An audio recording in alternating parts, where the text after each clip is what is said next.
Assalamualaikum warahmatullahi wabarakatuh. Perkenalkan, nama saya Siti Nur Munazilah dengan NPM 083 dari kelas Bisnis Internasional A. Di sini saya akan menjelaskan tentang pasar modal. Jadi definisi pasar modal menurut Undang-Undang Nomor 8 Tahun 1995 adalah kegiatan yang bersangkutan dengan penawaran umum dan perdagangan efek, perusahaan publik yang berkaitan dengan efek yang diterbitkannya, serta lembaga dan profesi yang berkaitan dengan efek. Lalu ada definisi menurut IDX. Jadi adalah sarana bertemunya perusahaan maupun institusi lain, misalnya pemerintah, yang membutuhkan dana dari masyarakat untuk pengembangan usaha, ekspansi, penambahan modal kerja, dan lain-lain dengan masyarakat yang hendak menginvestasikan dana mereka. Lalu pelaku pasar modal. Yang pertama ada pengawas pasar modal, yaitu memiliki peran dan mengawasi seluruh kegiatan yang berlangsung dalam pasar uang. Struktur lembaga ini terletak di bawah Kementerian Keuangan. Jadi yang dalam menjalankan tugasnya, pengawas pasar modal akan banyak melakukan koordinasi bersama Menteri Keuangan. Lalu yang kedua ada penyelenggara pasar modal, yang merupakan lembaga yang menyediakan aktivitas pasar modal dengan membuat dan mengatur dalam sebuah regulasi.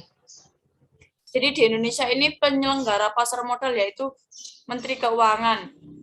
Oleh sebab itu, Menteri Keuangan memiliki posisi tertinggi dalam struktur anggota pasar modal di Indonesia. Lalu yang ketiga ada emiten, yaitu pemilik saham dan surat berharga untuk diperjualbelikan dalam bursa efek. Yang keempat ada investor atau pemilik modal yang merupakan para pelaku pasar modal yang utama, sebab mereka aktif dalam bursa efek. Jadi seorang investor akan menginvestasikan sejumlah uangnya pada instrumen investasi di pasar modal untuk memperoleh laba atau profit nantinya. Lalu yang kelima ada penjamin emisi, yaitu pihak yang bertugas dalam melakukan kontrak perjanjian bersama perusahaan emiten dalam rangka melakukan pengawasan atau membeli sisa efek yang tidak terjual. Yang keenam ada manajer investasi yang juga termasuk sebagai pelaku pasar modal. Jadi tugas manajer investasi ini adalah mengelola dana dari masyarakat dalam berbagai portofolio efek agar menghasilkan keuntungan. Dan yang terakhir nomor 7 yaitu lembaga penunjang pasar modal yang merupakan pihak krusial dalam pasar modal demi menjaga stabilitas dan kelancaran transaksi dalam pasar. Selanjutnya ada faktor yang mempengaruhi pasar modal. Yang pertama, faktor internal. Ada pengumuman tentang pemasaran, produksi, penjualan, seperti pengiklanan, rincian kontrak, perubahan harga, penarikan produk baru, laporan produksi, laporan keamanan produk, dan laporan penjualan. Lalu yang dua, ada pengumuman pendanaan atau biasa disebut dengan financing announcement, seperti pengumuman yang berhubungan dengan ekuitas dan hutang. Lalu yang ketiga ada pengumuman badan direksi manajemen atau manajemen board of director announcement seperti perubahan dan pergantian direktur, manajer, dan struktur organisasi. Lalu yang keempat ada pengumuman pengambil alihan diversifikasi seperti laporan merger, investasi ekuitas, laporan take over oleh pengakuisisian dan diakuisisi. Lalu yang nomor 5 adalah pengumuman investasi atau investment announcement, seperti melakukan ekspansi pabrik, pengembangan riset, dan penutupan usaha lainnya. Yang keenam, pengumuman ketenagakerjaan atau labor announcement, seperti negosiasi baru, kontrak baru, dan pemogokan. Lalu yang nomor 7 ada pengumuman laporan keuangan perusahaan, seperti pelamaran laporan sebelum akhir tahun fiskal dan setelah akhir tahun fiskal, earning per share atau EPS, dividend per share atau DPS, first earning ratio, net profit margin atau NPM, Lalu ada return on asset atau ROA dan lain-lain. Lalu faktor yang mempengaruhi pasar modal yang nomor 2 yaitu faktor eksternalnya. Yang pertama ada pengumuman dari pemerintah seperti perubahan suku bunga tabungan dan deposito, kurs valuta asing, inflasi, serta berbagai regulasi dan deregulasi ekonomi yang dikeluarkan. Nomor 2 ada pengumuman hukum atau legal announcement, seperti tuntutan karyawan terhadap perusahaan dan tuntutan perusahaan terhadap manajernya. Yang ketiga ada pengumuman industri sekuritas atau securities announcement, seperti laporan pertemuan tahunan, insider trading, volume atau harga saham perdagangan, pembatasan atau penundaan trading. Yang keempat ada gejolak politik dalam negeri dan fluktuasi nilai tukar juga merupakan faktor yang berpengaruh signifikan pada terjadinya pergerakan harga saham di bursa efek suatu negara.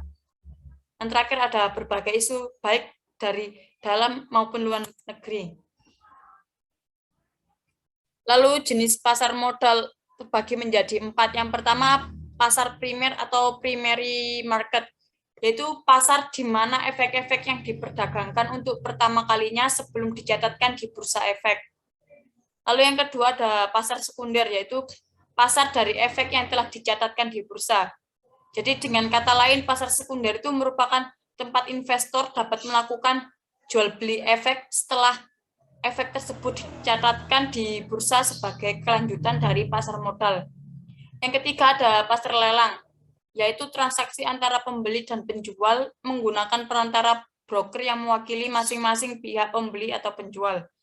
Yang keempat ada pasar negosiasi, yang merupakan transaksi yang dilakukan di pasar paralel tidak dikelola oleh suatu organisasi perdagangan yang formal dan struktur seperti BEI. Lalu apa saja manfaat pasar modal bagi negara? Yang pertama ada sebagai sumber pendapatan negara, yaitu pendapatan negara yang didapat dari pasar modal ialah berupa pajak. Jadi seperti pajak yang dikenakan dalam transaksi di pasar modal itu bisa masuk ke kas negara dan dicatat sebagai pemasukan. Lalu yang kedua yaitu membantu menjalankan roda perekonomian. Jadi dengan bertumbuhnya investor yang membeli saham perusahaan terdapat di pasar modal, maka perusahaan tersebut itu memiliki pendapatan untuk mengekspansi bisnisnya lebih luas lagi. Yang ketiga yaitu menarik investor asing ke dalam negeri. Jika pasar modal kita itu dikelola dengan baik, maka investor asing itu akan tertarik untuk menanamkan modalnya di Indonesia. Dengan adanya investor asing ini, perusahaan bisa mengembangkan bisnisnya menjadi lebih luas lagi. Lalu produk pasar modal yang pertama itu ada saham. Jadi saham merupakan bukti kepemilikan nilai sebuah perusahaan atau bukti penyertaan modal. Pemilik saham juga memiliki hak untuk mendapatkan dividen dengan jumlah saham yang dimilikinya. Jadi dengan memegang saham, maka individu maupun badan bisa mengklaim kepemilikan pada suatu perusahaan terbuka. Artinya itu pemegang saham berapapun jumlah lembar yang dimilikinya berhak hadir dalam rapat umum pemegang saham atau RUPS. Nah, jenis saham itu terbagi menjadi 2. Yang pertama saham preferen, yang kedua saham biasa. Saham preferen itu saham yang mempunyai sifat gabungan antara obligasi dan saham biasa. Sedangkan saham biasa itu saham yang dikeluarkan oleh perusahaan dalam satu kelas saja. Lalu produk pasar modal yang kedua ada obligasi. Obligasi itu surat utang jangka menengah panjang yang dapat dipindahtangankan yang berisi janji dari pihak yang menerbitkan untuk membayar imbalan berupa bunga pada periode tertentu dan melunasi pokok utang pada waktu yang telah ditentukan kepada pihak pembeli obligasi tersebut. Nah, keuntungan saham itu yang pertama itu mendapat kupon atau nisbah secara periodik dari efek bersifat utang yang dibeli. Yang kedua, memperoleh capital gain. Yang ketiga, banyak pilihan seri bersifat utang yang dipilih investor di pasar sekunder. Produk pasar modal yang ketiga yaitu reksadana. yang merupakan wadah yang dipergunakan untuk menghimpun dana dari masyarakat pemodal untuk selanjutnya diinvestasikan dalam portofolio efek oleh manajer investasi.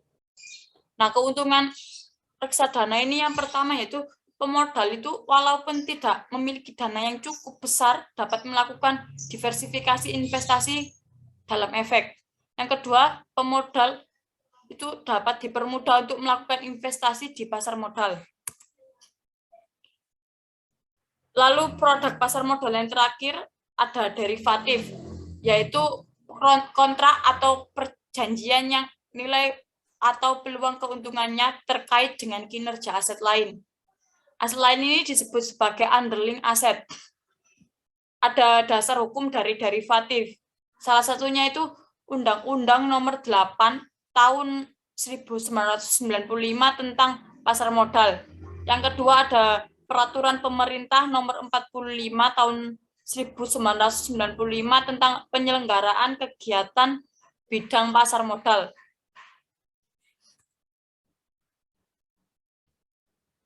Lembaga penunjang pasar modal terbagi menjadi 4. Yang pertama, bank kustodian. Jadi bank kustodian ini adalah badan yang menerima harta dan menyimpan seluruh efek baik dari dividen, bunga, hak-hak efek pihak pasar modal. Tanya itu saja lembaga ini juga berperan dalam menemukan solusi atas masalah yang terjadi dalam transaksi efek dan menjadi pihak perwakilan nasabah. Lalu yang kedua ada Biro Administrasi Efek. Biro Administrasi Efek ini adalah pihak yang bertugas sebagai fasilitator bagi perusahaan emiten dan investor dalam menjalankan kegiatan di bursa efek. Yang ketiga ada wali amanat, yaitu wakil dari investor atau pemegang saham dalam menangani hal berkaitan dengan transaksi pasar modal. Yang keempat ada pemeringkat efek, adalah lembaga yang berfungsi melakukan pemeringkatan dan memberi peringkat terhadap suatu efek yang meraih level tertentu.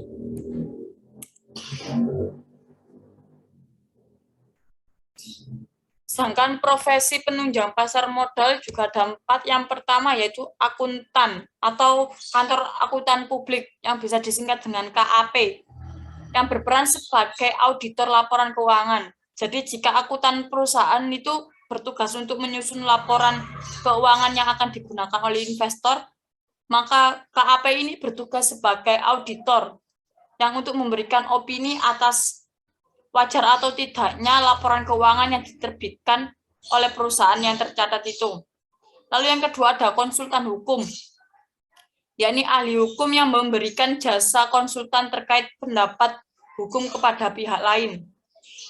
Konsultan hukum ini juga terlibat dalam penerbitan saham untuk memastikan dan memberikan pendapatan terkait aspek-aspek hukum dari perusahaan.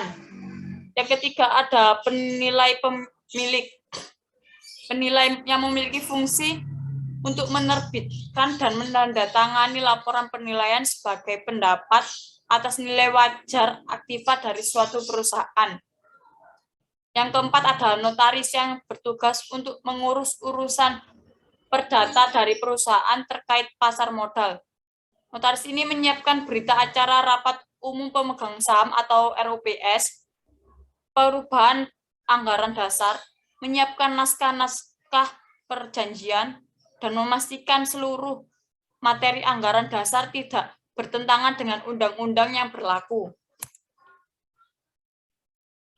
Lalu sistem ekonomi pasar merupakan keberhasilan negara Barat dan Amerika Serikat dalam membangun perekonomian melalui sistem ekonomi kapitalis, yang istilah sekarang itu ekonomi pasar, yang telah mendorong negara-negara ekonomi komunis beralih ke sistem ekonomi kapitalis.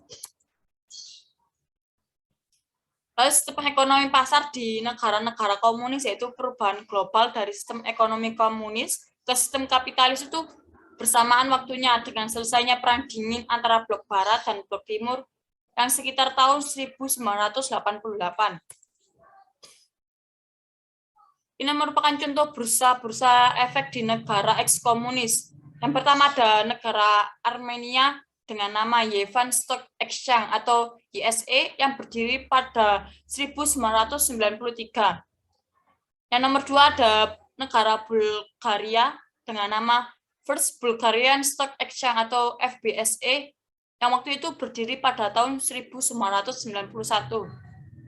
Yang ketiga ada Cina dengan nama salah satunya itu Securities Trading Automated Quotation atau STAQ dengan berdiri pada tahun 1988. Lalu sistem ekonomi pasar yang kedua ada di negara-negara sosialis.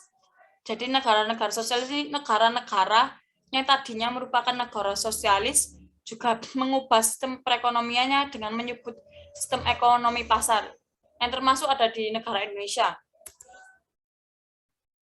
Nah, bagaimana cara kita melakukan investasi di perusahaan internasional? Yang pertama, kita itu dapat melakukan daftar broker ke luar negeri terlebih dahulu. Setiap broker itu mempunyai regulasi tersendiri seperti paspor, ID card, gaji, dan tagihan bulanan. Contoh broker luar negeri yang pertama ada Charles Schwab dengan top up minimal 25.000 US dollar. Lalu ada JP Morgan Chase yang hanya menerima warga negara asing di Amerika saja. Lalu ada Ameritrade, lalu ada Zactrack, dan masih banyak lagi. Nah, yang kedua yaitu reksadana portofolio saham luar negeri. Contohnya ada reksadana Mandiri Global Syariah Equity Dollar atau Mandiri Investasi itu. Lalu contoh kasus yang saya ambil adalah kisah sukses dari Lo Heng Hong di pasar modal. Jadi pada awal-awal munculnya COVID-19 di Indonesia yang pada bulan Maret waktu itu di tahun 2020, IHSG itu sempat mengalami titik terendah selama setahun berjalan di 3.937 dengan berulang kali trading halt. Nah, Bursa Efek Indonesia ini bahkan mencatat investor asing menarik dana dari pasar modal mencapai 15 triliun. Sementara itu, Lo Heng Hong justru membeli saham di PT Petrosea atau PTRO. Beberapa analis yang ditanya oleh bisnis mengatakan tidak mengetahui yang dilancarkan oleh Pak Lo Heng Hong ini. Jadi, Lo Heng Hong mulai belanja PTRO dan MBSS ini mulai Senin 16 Maret 2020. Dikala itu IHSG ditutup koreksi 4,42% ke level 4.690,66. Jika merujuk pada harga penutupan pada hari tersebut, pria yang diakrab namanya sebagai Warren Buffett-nya Indonesia itu merogoh kocek 95,9 juta untuk membeli 350.000 lembar saham MBSS dan 588,5 juta untuk membeli 550.000 lembar saham di PTRO. Nah, saat itu total kepemilikan Pak Lo Heng Hong ini di PTRO mencapai 155,66 juta saham. Pria kelahiran 1959 itu akan menerima setoran dividen sekitar 1,4 US juta dari kinerja PTRO tahun buku 2019. Jika menggunakan asumsi kurs tengah Bank Indonesia, yaitu 15.707 per dolar Amerika Serikat, maka dividen yang diterima sekitar 16,42 miliar. Nah, kisah cuan Pak Lo Heng Hong yang menjadi besar di pasar modal akan selalu menginspirasi banyak orang. Pasalnya tanpa bekerja keras, banting tulang, kepala jadi kaki ataupun sebaliknya, aset dan kekayaan dapat terus bertambah secara otomatis. Namun karena kisah sukses ini, banyak investor pemula, contohnya seperti Alvin ini terjun langsung ke dunia investasi tanpa memahami terkait investasi terlebih dahulu, atau kurang adanya literasi. Jadi Alvin ini berprofesi sebagai dokter, lalu mencoba terjun ke dunia pasar modal sekitar tahun 2018, dan 1 tahun setelahnya, portofolio Alvin ini kebakaran karena anjlok sampai dengan 80%. Penurunan yang disebabkan oleh kinerja PT Central mitra informatika atau 2/3 dana yang ditanamkan oleh Alvin dibelikan saham distributor printer dan mesin fotokopi. Sekian pemaparan tentang pasar modal yang saya ketahui, kurang lebihnya mohon maaf. Saya akhiri, wassalamualaikum warahmatullahi wabarakatuh.